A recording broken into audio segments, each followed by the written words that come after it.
Hello and नमस्ते friend, welcome to world report. अहिले lately काठमाडौँमा हामीले देख्न सक्छौँ धेरै नेबर्सहरू कन्ट्रीबाट के भइरहेको छन्, थुप्रै डिप्लोमेटहरू चाहिँ नेपालमा भिजिट भइरहेको छ। यसमा धेरै इन्डियाबाट आइसकेको छ, इन्डियाको आर्मी चिफ, इन्डियन हल भन्न सक्छौँ, फरेन डिप्लोमेटहरू, फरेन सेक्रेटरी सबै नेपालमा आइसकेका छन्। र यसमा लेटेस्ट एडिसन आएको छ चाइनाबाट। चाइनाको पनि हल्ली यो भिडियो हेर्न आउनुहोस् न, हल्ली टाइटल या हल्ले थम्बनेलबाट बुझिसक्नुभएको छ होला यो भिडियोमा हामीले के कुरा गर्न गइरहेको छौँ। त्यो भिडियो अन्त्य तक हेरिदिनु होला र यो भिडियो मन पर्ने मेरो च्यानललाई सब्स्क्राइब गर्न नबिर्सिनु होला। यहाँ तिमी देख्न सक्छौ यो एसियाको मात्र, यहाँ तिमी एउटा इम्पोर्टेन्ट कन्ट्री देख्न सक्छ नेपाल, प्यारो देश हाम्रो नेपाल। यहाँ तिमी तल रहेको छ इन्डिया साउथमा र नर्थमा रहेको छ चाइना। नेपाल एउटा ल्यान्डलेस कन्ट्री हो, त्यही भएर चाहिँ हामी धेरै डिपेन्डेन्ट हुनुपर्छ अरू कन्ट्रीको तुलनामा हेर्दाखेरि, किनकि जो कन्ट्रीसँग सीको एसेस छ त्यसले चाहिँ के गर्न सक्छ, वर्ल्डमा ट्रेड गर्न सक्छ। तर नेपाल एउटा ल्यान्डलेस कन्ट्री हुनाले के गर्नुपर्छ, हामीले वर्ल्डमा ट्रेड गर्न छ भने चाहिँ हामीले अरू कन्ट्रीमा डिपेन्डेन्ट हुनुपर्छ, तिनीहरूको सीपोर्टमा डिपेन्डेन्ट हुनुपर्छ। यदि हामी चाइनासँग मार्फत हामीले कुनै पनि सामान एक्सपोर्ट गरिरहेको छौँ, त्यही कुरा इन्डियाको कोलकाता पोर्ट पनि हामीले डिपेन्ड हुनुपर्छ। अब यहाँ तिमी देख्न सक्छौ foreign minister announce Chinese defence minister वेङ फिङ भिजिट टु नेपाल। नेपालमा उहाँ भिजिट गर्न आउनुहुन्छ र यहाँ तिमी यो पिक्चरमा देख्न सक्छ। अब यहाँ तिमी पनि नेपालको काउन्टर पार्ट हुन्छ, नेपालको फरेन मिनिस्टर प्रदीप कुमार गेवाली। र यहाँ तिमी यो न्युज आउने बित्तिकै यसलाई वर्ल्ड मिडियाले कसरी लिइरहेको छ, यहाँ तिमी देख्न सक्छौ द प्रिन्ट, यो इन्डियाको एउटा भन्न सक्छ न्युज पोर्टल रहेको छ। त्यसले के भन्छ नि, Chinese defence minister to visit Kathmandu 2 days after foreign secretary Harsh Shringla. किनकि नेपालमा रिसेन्टली भिजिट भएको थियो चाइनिज इन्डियन फरेन सेक्रेटरीको नेपालमा एउटा इम्पोर्टेन्ट भिजिट भएको थियो। त्योभन्दा पहिला नि इन्डियाबाट थुप्रै डिप्लोमेटहरू नेपालमा भिजिट गरिसकेका छन् र यसले गर्दा चाहिँ वर्ल्डले यो मिटिङलाई चाहिँ वाच गरिरहेको छ कि चाइनाले के रुख लिनेवाला छ। किनकि धेरै इन्डियाको धेरै डिप्लोमेटहरू कोसिस गरिरहेको छ कि नेपाललाई इन्डियाको साइडमा ल्याउन नगरे, र यो कुरा चाइनाले पनि बुझिसकेको छ। किनकि चाइना एउटा सुपर पावर बन्ने चाइनाको एउटा ड्रिम रहेको छ, एसियामा एउटा सुपर पावर बन्ने। त्यही भएर चाइनाले के गर्न खोजिरहेको छ, नेपाललाई आफ्नो साइडमा ल्याउन खोजिरहेको छ।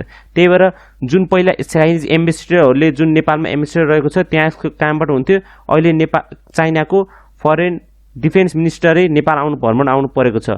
यहाँ तिमी देख्छौ ड्युरिङ हिज 1 day, उहाँ चाहिँ एक दिनलाई मात्रै आउने, धेरै दिनलाई होइन। During his 1 day visit the Chinese official will participate in round of meeting. उहाँ कोसँग मिटिङ गर्न आउँछ, इम्पोर्टेन्ट फिगरहरू रहेको छन्, प्राइम मिनिस्टर रहेको छन्, आर्मी चिफ र प्रेसिडेन्ट। अब यहाँ तिमी यो चाहिँ फेरि हल भन्न सक्छ यो मिटिङ त किन इम्पोर्टेन्ट त्यति रहेको छ, किनकि यो चाइनिज भन्न सक्छ विङ भिजिट चाहिँ एउटा हाइएस्ट लेभल भिजिट रहेको छ। जब 2019 सेप्टेम्बरमा प्रेसिडेन्ट सी जिनपिङ नेपाल भ्रमण आउनुभएको थियो। यहाँ तिमी देख्न सक्नुहुन्छ प्रेसिडेन्ट सी जिनपिङ र हाम्रो देशको प्रेसिडेन्ट विद्यादेवी भण्डारी। र यो इम्पोर्टेन्ट ल्यान्डमार्क हिस्टोरिकल भइसकेको थियो कि चाइनिज प्रेसिडेन्ट नेपाल भिजिट गरेको थुप्रै डेकेड भइसकेको थियो। त्यसमा सी जिनपिङ नेपाल आउने बित्तिकै नेपालको इम्पोर्टेन्स चाइनालाई कति रहेको छ भनेर एक तरिकाले जिक्र गरिएको थियो। र त्यस कारणले के भएको छ नि, यहाँ अहिले विङ नेपाल भिजिट गर्न लाग्दाखेरि यो चाहिँ एउटा हाइएस्ट लेभलको भिजिट रहेको छ अझै तकनको प्रेसिडेन्ट सी जिङ पछि।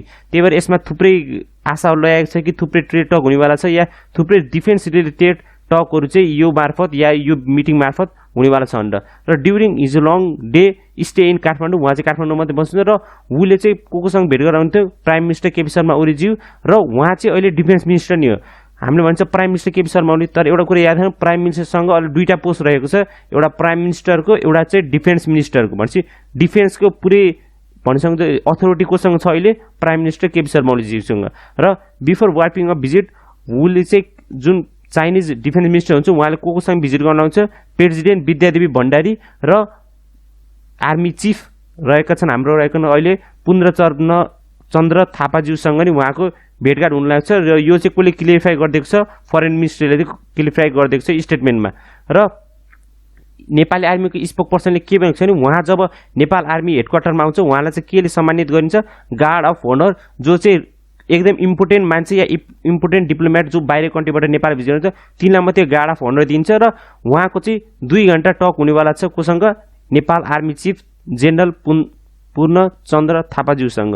र यसमा चाहिँ मेनली फोकस हुनेछ डिफेन्स रिलेटेड टकहरू र ट्रेड, जुन बोर्डर रहेको छ बोर्डर डिस्प्युटहरूमा चाहिँ के रिलेसन राख्ने हो, र बोर्डरमा जुन पनि इलिगल एक्टिभिटीहरू हुन्छ, सपोज एसा गुम्बाको जुन इलिगल एक्सपोर्ट इम्पोर्ट हुन्छ त्यसलाई चाहिँ कसरी कन्ट्रोल गर्ने, र यस्तो तरिका थुप्रै ट्रेड टक हुनु परि यो मिटिङमा हुने गरेर धेरै स्पेकुलेसन गरिएको छ। र यो चाहिँ एक तरिकाले हाइएस्ट लेभल किन भएको छ नि, आजभन्दा भन्न सक्छु अहिले यो मैले भिडियो रेकर्ड भन्दा 2 days अगाडि चाहिँ नेपालमा एउटा इन्डियाको हाई लेभल भिजिट पनि भएको थियो, र उहाँ चाहिँ रहेको थियो इन्डियन फरेन सेक्रेटरी हर्ष बर्धन श्रीङ्गल।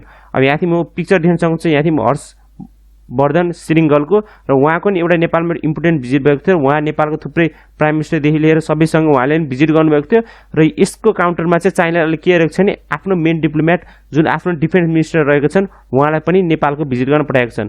र इन्डियाले यो किन गरिरहेको छ किनकि इन्डिया र चाइना दुईटैले के गरिरहेको छ नेपाललाई आफ्नो साइडमा ल्याएर र नेपालको जियो लोकेसन यस्तै इम्पोर्टेन्ट रहेको छ कि दुईटै कन्ट्रीहरूले आफ्नो साइडमा ल्याउनको लागि धेरै प्रयासहरू गरिरहेको छ। यसमा हामीले इन्डियाको प्रयासहरू देख्न सक्छौँ। जबदेखि बोर्डर डिस्प्युट सुरु भयो नेपाल र इन्डियाको रिलेसन हिस्टोरिकल्ली लो भयो। जब तक हिस्ट्रीमा अत्यन्त रेकर्ड गरिएको थियो त्यसमा अहिले तकनको लो कहिले पनि भएको थिएन जबदेखि बोर्डर डिस्प्युट नेपाल इन्डिया बीच सुरु भएको थियो। तर यसलाई चाहिँ काउन्टर गर्न इन्डियाले थुप्रै डिप्लोमेटहरू नेपाल पठाएका छन्। यो मात्रै होइन नेपाल इन्डियाले के गरेको छ नि बिफोर श्रृङ्गल भिजिट जुन इन्डियन फरेन सेक्रेटरी रहेको थियो त्यो भिजिटभन्दा पहिला नेपालमा चाहिँ इन्डियन आर्मी चिफको नि भिजिट भएको थियो र त्योभन्दा अगाडि फेरि इन्डियाको फरेन स्पाई भनेपछि रका मेन चिफ पनि नेपालमा भिजिट गरेको थियो र उहाँको सबैको meeting prime minister KP Sharma ओलीज्यूसँग र प्रेसिडेन्टसँग नि भएको थियो। त्यही भएर नेपालको हाइएस्ट डिप्लोमेटसँग मिटिङ भएको कारणले यो मिटिङहरूलाई धेरै भन्छ वेट प्राप्त भएको छ र जुन अहिले चाइनाले आफ्नो साइडबाट जुन कोसिस गरिरहेको छ त्यसले के जताउँछ नि नेपालको इम्पोर्टेन्स दुईटै कन्ट्रीलाई कति रहेको छ भनेर जसको फाइदा नेपालले उठाउन सक्छ डेभलपमेन्टको लागि जुन याथी मिथिन सक्छ। During the visit of deputy prime minister and then prime minister जब पहिलाको यो अन्त 2019मा जब कोरोना भाइरस त्यति लागेको थिएन जब मिनिस्टरहरू अर्को देशमा ट्राभल गर्थे त्यतिखेर नेपालको डिफेन्स मिनिस्टर को हुन्थ्यो ईश्वर पोखरेल र उहाँ जब चाइना जानुभएको थियो चाइना र नेपालले के साइन गरेको थियो 150 million RBC Chinese military assistance चाहिँ नेपाललाई प्राप्त पाएको थियो र यसमा चाहिँ चाइनाले थुप्रै तरिकाको हेल्प गर्न गइरहेको थियो जहाँ चाहिँ गनदेखि लिएर जुन टेन्टहरू हाम्रो अहिले युज गरेको देखिन्छ जुन पनि अहिले क्वारेन्टाइनको टेन्टमा देख्न सक्नुहुन्छ त्यहाँ चाहिँ के नाम लेखेको छ चाइनिजमा लेखेको हुन्छ अस्ति किनकि त्यो चाहिँ चाइनाले चाहिँ एसिस्टेन्स दिएको नेपाललाई 150 मिलियनको त्यो चाहिँ थुप्रै भिजिटहरू रहेको थियो र अहिले पनि के एक्सपेक्टेड गरिएको छ नि यो यस्तै भिजिटको कारणले गर्दाखेरि नेपाल र चाइना बीच आर्मी लेभलमा चाहिँ केही भन्न सक्नुहुन्छ हेल्प या केही फन्डको चाहिँ रेज हुनेवाला छ भनेर र Nepal and China have sign a deal 150 million RBC Chinese military assistance and a protocol for same is expected to be sign. यसमा पनि यो भिजिटमा जब नेपालको नेपाल आर्मी हेडक्वार्टरमा जब भिजिट गर्छ र नेपाल आर्मी चिफ पुन्द्र चन्द्र थापाज्यूसँग जब भेटघाटमा चाहिँ यो जुन प्रोटोकल रहेको छ यसलाई चाहिँ फेरि रिनेगोसिएट गरेर चाहिँ नयाँ डिल पनि साइन गर्न सकिने भने थुप्रै स्पेकुलेट गरिएको छ र the last time a Chinese defence minister नेपालमा चाहिँ यो पहिले डिफेन्स मिनिस्टर होइन जुन नेपालमा आउनुभएको थियो लास्ट टाइम 2017 मे 23मा नेपालमा आउनुभएको थियो र उहाँको नाम रहेको थियो च्याङ वाङ क्युङ र उहाँ चाहिँ नेपालमा 19 मेम्बरको डेलिगेसन लिएर 3 डे भिजिटमा आउनुभएको थियो र उहाँ वाज द फर्स्ट जो चाहिँ उहाँ चाहिँ फर्स्ट हुनुहुन्थ्यो नेपालमा चाहिँ चाइनिज डिफेन्स मिनिस्टर नेपालमा आउनुभएको 16 इयर्समा र च्याङ भिजिट चाहिँ कतिखेर भएको थियो जब नेपाल आर्मी र चाइनाको army China people liberation army चाइनाको आर्मीलाई चाइनिज आर्मी भनिने त्यहाँको आर्मीको नाम रहेको छ चाइना पिपुल लिबरेसन आर्मी यसलाई हामीले सर्ट फर्ममा धेरै इन्टरनेसनल मिडियाले पिएलएको रूपमा लिन्छ पिपुल लिबरेसन आर्मी